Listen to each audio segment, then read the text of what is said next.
तो आज हम लोग देख लेते हैं किसका लैब देख लेते हैं, OSPF का, है ना। OSPF का लैब देख लेते हैं। जब OSPF में लैब देखने की बात करेंगे तो इसमें सबसे पहले हमें देखना होगा, पहला सिनेरियो होगा हमारा सिंगल एरिया। क्या? Single area topology. और दूसरा क्या होगा अपना टारगेट? Multi area topology. अब ये जब हम लोग बात करेंगे IP वर्जन 4 के केस में, किसके केस में बात करेंगे? IPv4 के केस में। उसी तरीके से फिर हम लोग शुरू करेंगे किसके लिए? IPv6 के लिए।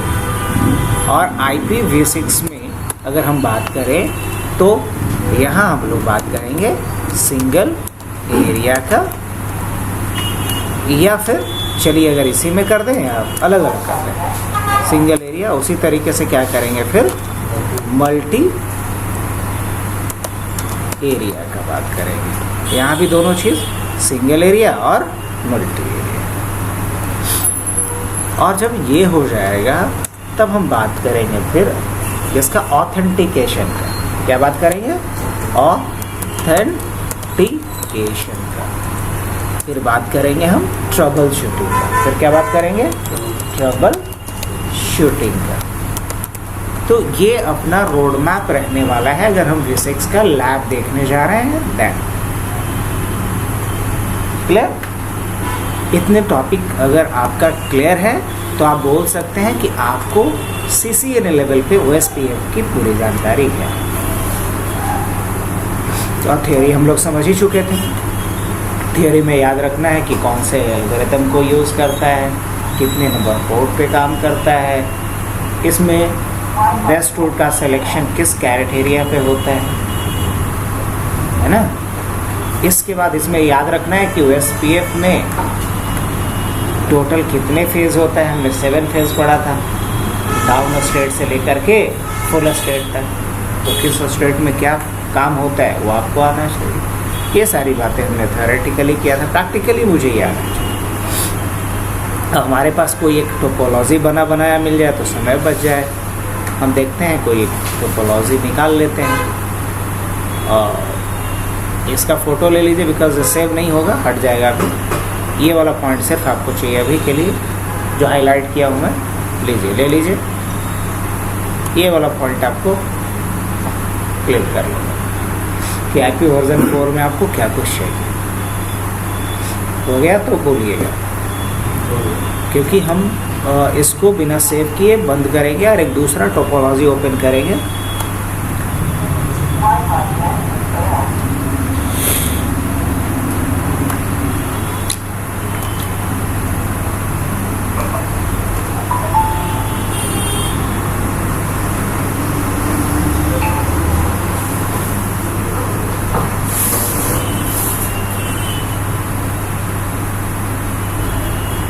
ठीक है,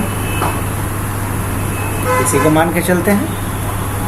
इसमें काइंड ऑफ लेवलिंग भी किया हुआ है।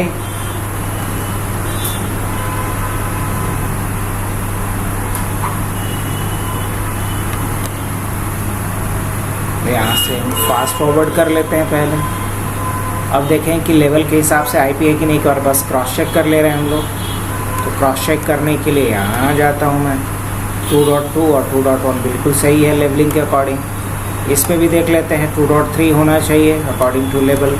2.3 है, समझ में आ रहा है ना सबको? इस पे लेवल के अकॉर्डिंग 1.2 IP होना चाहिए और गेटवे 1.1 होना चाहिए। तो इसमें भी देख लेते हैं 1.2 और गेटवे 1.1 है अकॉर्डिंग टू लेवल। यहाँ भी सही ही होगा, आई थिंक सो। देख लेते हैं 1.1 और 1.3, ये भी सही है। अब इस पर 3.2 होना चाहिए, सो 3.2 है इस पर। यहाँ क्या होना चाहिए? 3.3 होना चाहिए, सो यहाँ पे क्या है? 3.3 है इस पर। चलिए, कोई दिक्कत नहीं। अब मुझे राउटर पे सिर्फ चेक कर लेना है। स्विच पे अगर कुछ चेक करना हो जो पहले से मान लीजिए आपका कॉन्फ़िगर नहीं किया गया है, और आपको देखना है कि इस पर ऐसा तो नहीं कि VLAN वगैरह भी बांटा हुआ है, कि डिफ़ॉल्ट VLAN पे ही सब है। तो स्विच में अगर आपको देखना है ना कुछ, तो आप यहाँ क्लिक करके बस चेक कर लीजिए कि इसमें VLAN कौन सा है और क्या पोर्ट है। अब जैसे देखिए यहाँ अगर हम लोग लिखते हैं इनेबल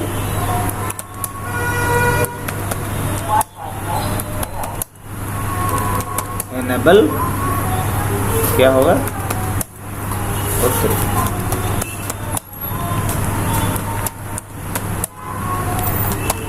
क्या पासवर्ड हो सकता है? कैपिटल ABC है, तुक्का। अब इसमें देखिए यहाँ क्या लगाना है, अब देख लेना है कि इस पे VLAN कितना बना हुआ है। तो क्या लिखेंगे, 100 VLAN। जैसे ही हमने 100 VLAN किया, यहाँ क्या दिखा रहा है, एक डिफ़ॉल्ट VLAN है और सारा का सारा पोर्ट उसी में है।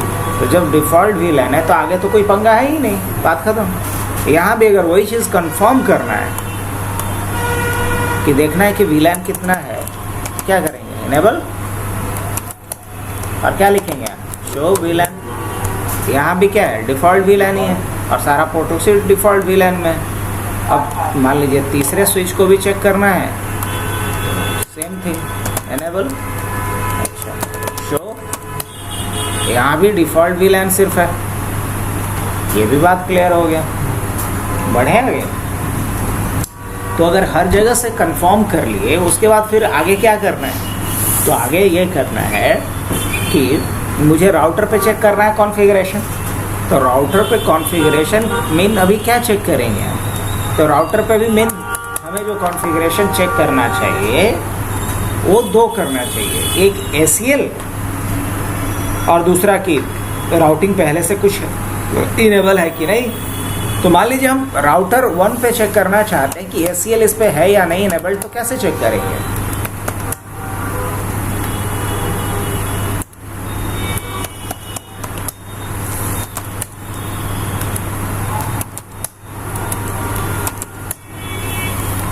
कैसे चेक करेंगे, क्या लिखना पड़ेगा, शो एक्सेस लिस्ट। अगर कोई भी एक्नॉलेजमेंट नहीं दे रहा है, कोई मैसेज नहीं दे रहा है, तो क्या समझ लेंगे, इस पे पहले से एक्सेस लिस्ट कॉन्फ़िगर्ड नहीं कि है, बोलेंगे नहीं है। अगर रहता है तो यहाँ पे क्या करता है, शो करता है। अगर शो नहीं कर रहा है मतलब पहले से कोई एक्सेस लिस्ट इस पे इनेबल्ड नहीं है। अब क्या बोला था चेक करने के लिए कि पहले से कोई राउटिंग प्रोटोकॉल इस पे है या नहीं। तो ये कंफर्म करने के लिए आपके पास दो तरीका है। पहला तरीका आप देखिए कि इस पे स्टैटिक राउटिंग है कि नहीं, या दूसरा देखिए कि डायनेमिक राउटिंग है कि नहीं। डायनेमिक राउटिंग है या नहीं ये कंफर्म करने के लिए आप शो IP प्रोटोकॉल लिखिए। क्या लिखिए, शो IP प्रोटोकॉल। अगर ये बता दिया मतलब पहले से कोई कॉन्फ़िगर्ड है, ऑलरेडी कॉन्फ़िगर्ड है। कैसे पता चला, देखिए यहाँ पे कह रहा होगा कि राउटिंग प्रोटोकॉल कौन सा इनेबल है इस पे,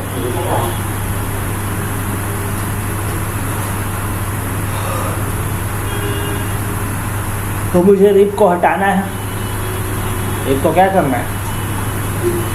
अच्छा दूसरा क्या तरीका था चेक करने का, दूसरा तरीका था शो IP राउट। क्या था, अब IP राउट जब हमने किया तो भी यहाँ बता रहा है, R कहने का मतलब क्या होता है, रीप राउट। देखिए R मतलब क्या होता है, रीप राउट। तो बता रहा है 3 रीप राउट, मतलब इस पर रीप राउटिंग पहले से क्या है, वर्किंग है, इनेबल्ड है, कॉन्फ़िगर्ड है। अब मुझे क्या करना है, रीप राउटिंग को हटाना है, तब वो इस पर कॉन्फ़िगर करेंगे। ठीक है, कैसे करें, हालांकि ये ज़रूरी नहीं है। तो कॉन्फ़िगरेशन मोड पे जाना पड़ेगा, क्या लिख करके, और क्या लिखेंगे, नो राउटर रिप, बस इतना लिखना। अब एंड करके आता हूँ, शो IP अगर प्रोटोकॉल लिखूँ मैं, प्रोटोकॉल कुछ लिख लाया, अब लिखते हैं हम शो IP राउट। सिर्फ क्या दिखा रहा है, उस राउटर से जो दो डायरेक्टली कनेक्टेड लिंक हैं, दो डायरेक्टली कनेक्टेड लिंक, एक ये है और दूसरा ये, बस वही दोनों दिख रहा है। अब यही काम कहाँ करना है मेरे को, तो इस पे भी क्या चेक करेंगे हम? अभी कॉन्फ़िगर नहीं कर रहे हैं, जो कॉन्फ़िगर है इसको चेक करके हटा रहे हैं। और ठीक है, क्या लिखेंगे यहाँ पे? ये दिल्ली वाले ब्रांच का राउटर लिखा हुआ भी होगा, देखिएगा क्या लिखा जाए यहाँ, शो एक्सेस लिस्ट नहीं है। अब क्या लिखना है? Show IP protocol. इस पे भी क्या है? रिप है। क्या लिखेंगे यहाँ पे? No router RIP. क्या लिखेंगे यहाँ पे? No router RIP. Conf t no router RIP, no router. End करके आते हैं शो आईपी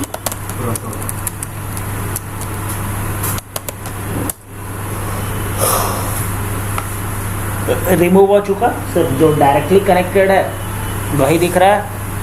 इसके अलावा अगर हम देखना चाह रहे हैं तो शो आईपी वो भी हट चुका। अब कहाँ से हटाना बाकी रहा? क्या किया जाए? CLI पे चलते हैं। क्या करेंगे यहाँ? ABC। और क्या किया जाए? Show access list. पहला काम ये करते हैं। एक्सेस लिस्ट क्या कोई है बना हुआ इस पर? नहीं। और आप लोग अभी पढ़े भी नहीं होंगे एक्सेस लिस्ट। चलिए फिर क्या करते हैं हम लोग? क्या लिखेंगे? Show IP protocol. इस पे भी रिप कॉन्फ़िगर्ड है, तो क्या किया जाएगा? कॉन्फ टी और उसके बाद नो राउटर रिप। तो हटाना भी तो सीख ही गए हम लोग। और यहाँ से वापस चलते हैं। क्या लिखेंगे? Show IP protocol. कुछ दिखाया? नहीं। Show IP route. कुछ दिखाया? नहीं। डायरेक्टली जो कनेक्टेड है वही। अब अगर हम यहाँ से बैठ करके किसी भी डिवाइस को पिंग करेंगे तो क्या रिप्लाई आएगा? पिंग हम सर्वर को करते हैं, पहला वाला सर्वर 192.168.68.2. क्या आ रहा है? DHU आने का मतलब ही समझ गए होंगे। राउटिंग रिक्वायर्ड, वहाँ तक जाने का कोई रूट्स अवेलेबल ना हो। अब मुझे OSPF कॉन्फ़िगरेशन करना है और वो भी सेम एरिया में। क्या? सेम एरिया किया जाए। देखिए, तो OSPF कॉन्फ़िगर करने के लिए हम सबसे पहले यहाँ आ जाते हैं। क्या कर लें? कॉन्फ टी राउटर रिप लिखते थे, याद होगा। तो यहाँ लिखेंगे राउटर OSPF। क्या लिखेंगे? उसके बाद यहाँ डालना होता है एक आईडी। क्या डालना होता है? एक आईडी डालना होता है जिसे कहते हैं प्रोसेस आईडी। अब प्रोसेस आईडी आप क्या डाल सकते हैं? Numeric value. कहाँ से कहाँ तक? 1 से लेकर 65,535 तक।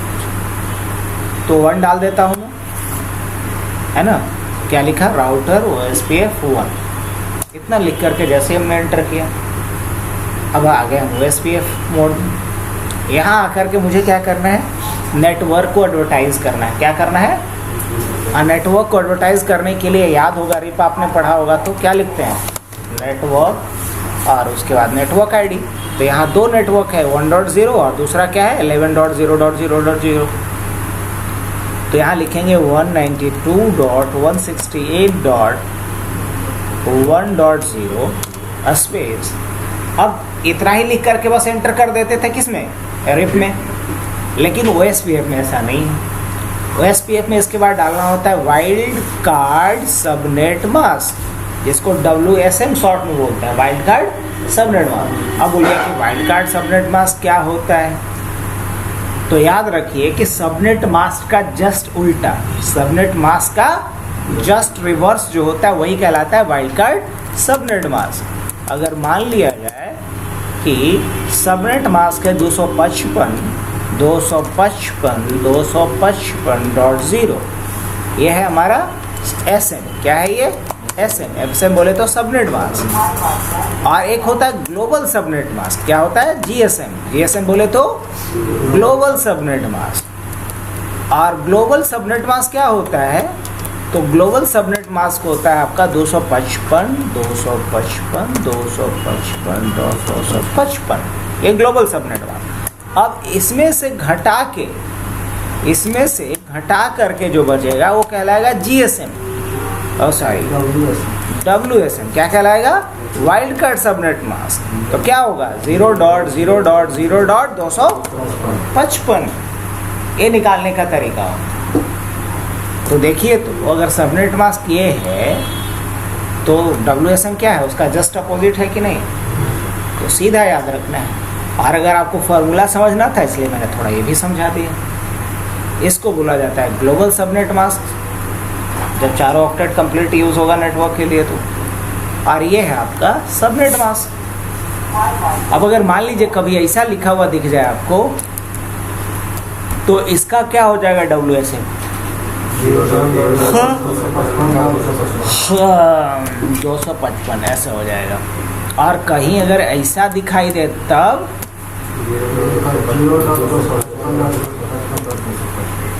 क्लियर हुआ। चलिए, तो अब हम लोग ग्लोबल सबनेट मास्क, ये वाइल्ड कार्ड सबनेट मास्क लिखेंगे। तो क्या लिखे हैं भाई बताइए, 0.0.0. कितना। अब लिखना पड़ता है एरिया, क्या लिखना होगा, एरिया का कॉन्सेप्ट भी हमने समझा था। तो एरिया बाय डिफ़ॉल्ट 0 होता है। अगर सिंगल एरिया पे बात कर रहे हैं तो एरिया हम क्या रखेंगे, एरिया 0। बस एंटर कर दीजिए। तो हमने 1.0 नेटवर्क को एडवर्टाइज कर दिया एरिया 0 पे। उसी तरीके से 11.0 नेटवर्क को भी एडवर्टाइज करेंगे किस पे, एरिया। तो क्या लिखें इसके लिए, 11.0.0.0. और वाइल्ड कार्ड मास्क क्या होगा, 0.255.255.255. एरिया क्या हो जाएगा, फिर क्या लिखेंगे, नेटवर्क। और क्या डालेंगे यहाँ पे, कौन सा नेटवर्क, बस यही दो तो था इसमें, दो ही ना था, काम खत्म हो गया। अब यही काम कहाँ कर लेते हैं, यहाँ लास्ट में बीच वाले पे कर रही हैं। क्या लिखेंगे यहाँ, कमांड बहुत सिंपल है। क्या लिखेंगे, राउटर OSPF। वहाँ राउटर रिप लिखते थे, यहाँ एक्स्ट्रा में क्या डालना होता है, प्रोसेस ID। अब उसके बाद क्या करना है मुझे, नेटवर्क और उसका नेटवर्क ID। तो इसके पास कितने नेटवर्क की जानकारी है, आज 3 कहाँ है, 2 ही ना। क्या लिखेंगे, नेटवर्क 192.168 डॉट कितना 3.0। और वाइल्ड कार्ड मास्क क्या हो जाएगा, एरिया क्या होगा, एक और नेटवर्क बचा इसके पास,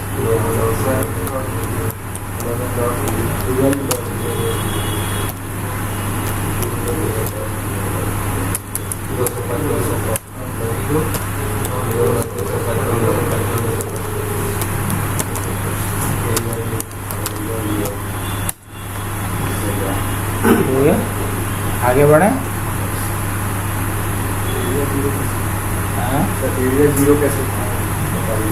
बता देंगे, कल रिपीट कर देंगे। देखिए OSPF जो है एरिया बेसिस पे वर्क करता है। एक सेम एरिया में, मान लीजिए ये राउटर है, ये राउटर, ये राउटर, तीनों OSPF स्पीकिंग राउटर है। अगर सेम एरिया में रहेगा तो तीनों का जो डेटाबेस होगा क्या होगा, कॉमन और सिंक्रोनाइज्ड होना चाहिए, कॉमन और सिंक्रोनाइज्ड होना चाहिए। अब जैसे ऐसा समझिए कि एक घर में 3 लड़का है, तो तीनों का संपत्ति बराबर न रहना चाहिए, नहीं तो फिर गड़बड़ ना। इनिशियली अगर तीनों बेरोजगार है तो तीनों का संपत्ति क्या रहना चाहिए, इक्वल होना चाहिए, नहीं तो फिर असंतोष और झगड़ा शुरू होगा। मतलब महाभारत तो यहीं से ना शुरू होगा, असंतोष ही महाभारत को जन्म दे।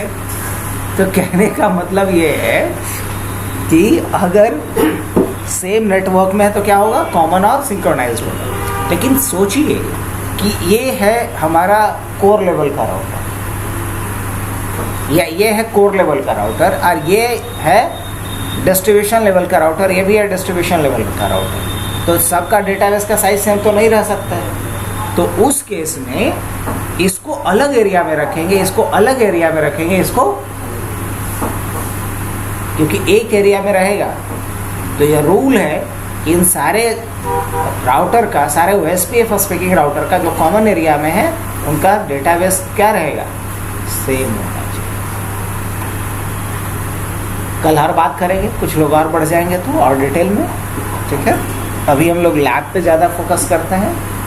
आइए अब इस पे चले, इसमें भी वही काम, कैसे क्या करना पड़ेगा, क्या लिखेंगे, कौन, और उसके बाद क्या लिखेंगे, राउटर OSPF, उसके बाद नेटवर्क कौन सा है, यहाँ 3 नेटवर्क है इसके पास।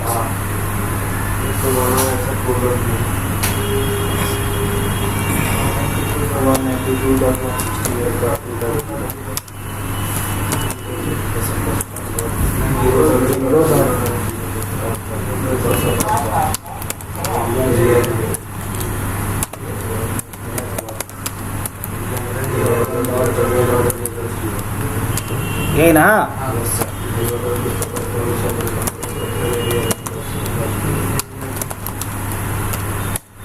एक और बच गया, देखो यहाँ नेवर शिप फाउंड हो गया, मैसेज आया ना यहाँ, नेटवर्क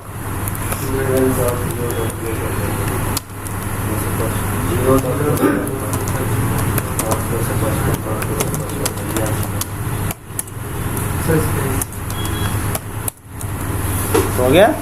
इसके साथ भी चलिए अब यहाँ से पिंग करके देखेंगे रिप्लाई आएगा, हाँ बिल्कुल आएगा।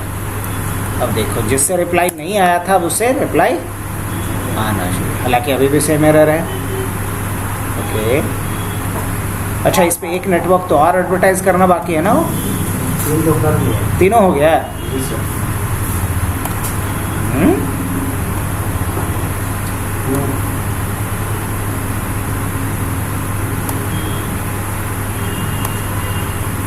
ओके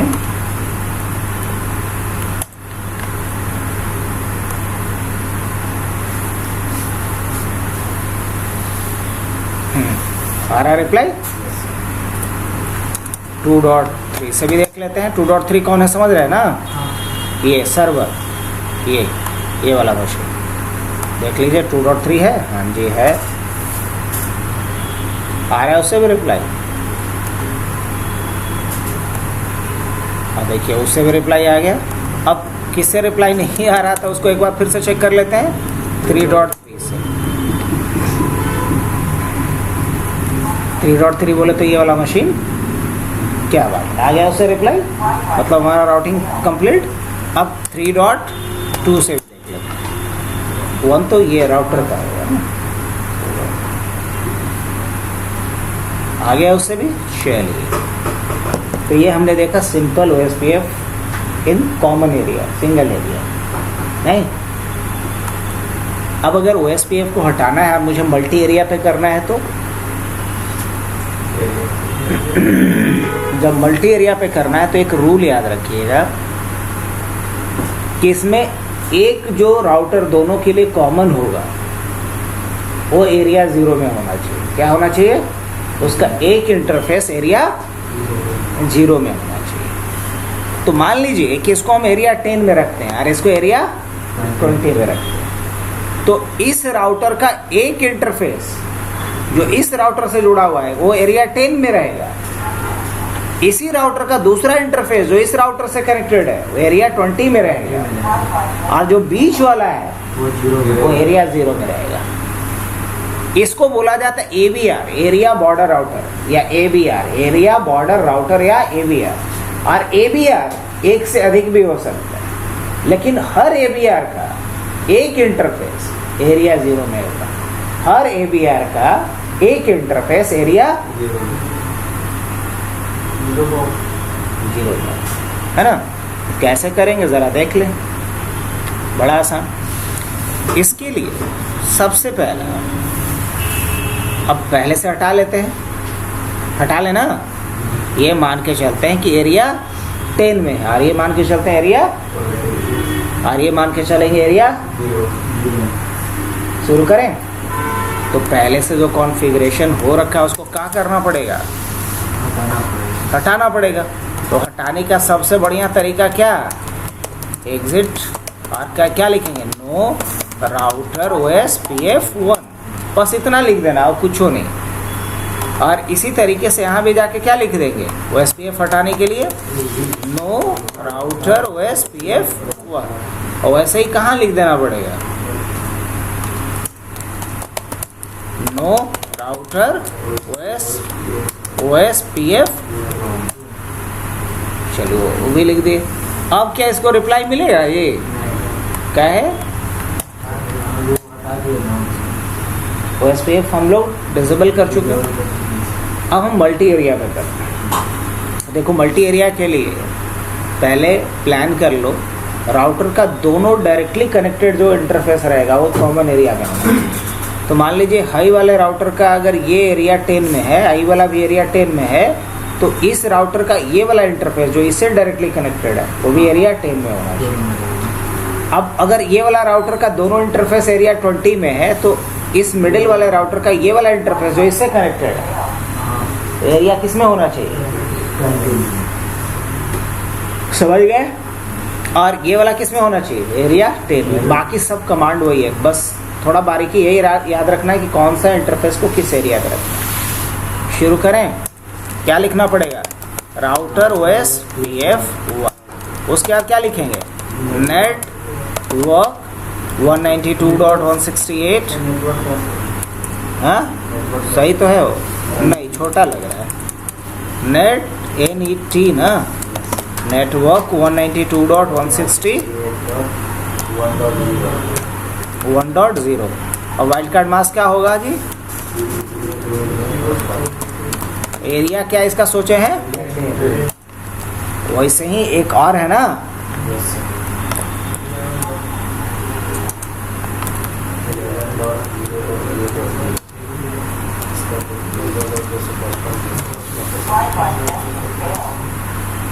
बाकी तो सही है। हाँ एरिया तो वही रहेगा 10। अब कहाँ चलेंगे? क्या लिखेंगे यहाँ पे? राउटर OS PF1 और उसके बाद क्या लिखेंगे?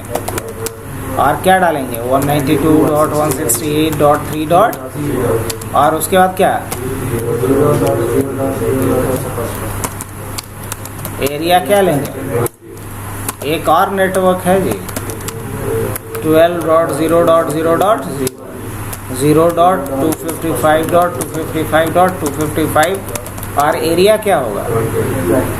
एरिया 20 हो गया ये भी। अब कहाँ आएंगे?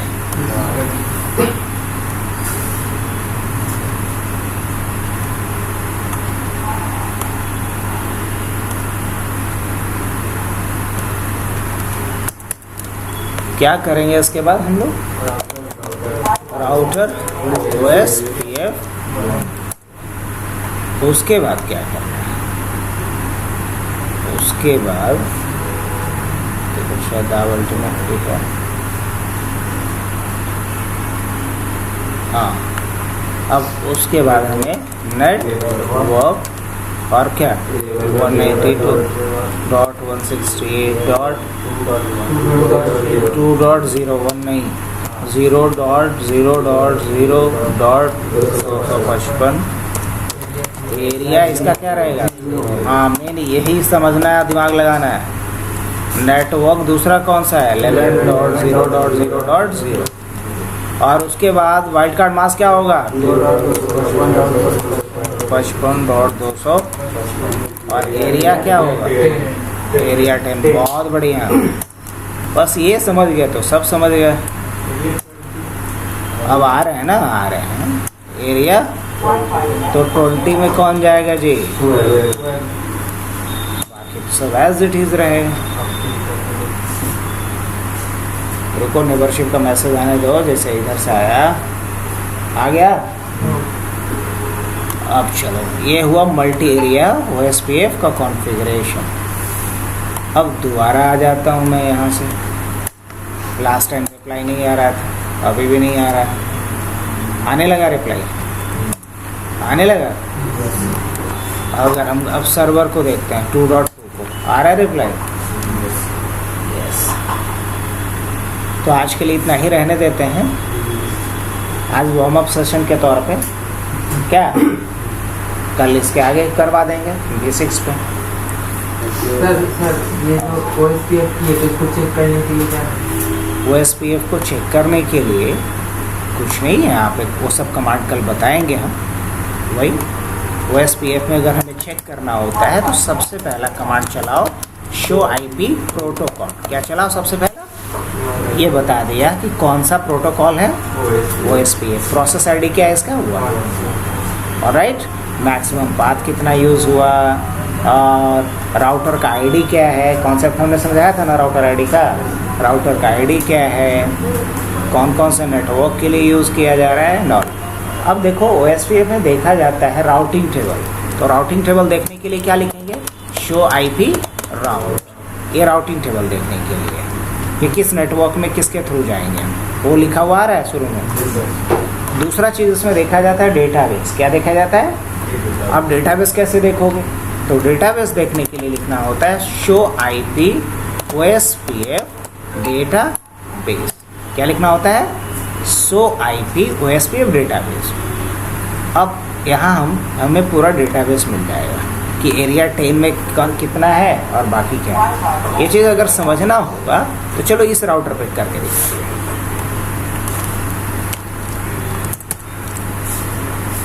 Show IP OSPF data. अब देखना यहाँ कितना एरिया है। एरिया 10 भी है, एरिया 0 भी है, एरिया 0 भी है, एरिया 10 भी है, एरिया 120 भी है। तीनों देखने को मिल गया। तो डेटाबेस। अब उसी तरीके से इसमें होता है नेबर टेबल। क्या होता है? तो कैसे देखोगे? Show IP OSPF neighbour. तो ये दिखाता है कि हमारे इस राउटर का 2 नेबर है। एक नेबर का ID 1.1 है और दूसरे नेबर का ID क्या है? ठीक है। वो किस इंटरफेस से जुड़ा हुआ है और जिस इंटरफेस से जुड़ा हुआ उसका IP क्या है, ये सारा डिटेल आप देख सकते हैं। ये हुआ OSPF का। अगर कुछ डिटेल्स निकालना है तो इसके लिए अभी OSPF में कुछ पॉइंट्स रह गया है, लाइक बेसिक्स पे भी बाकी है, ऑथेंटिकेशन बाकी है, ट्रबल शूटिंग।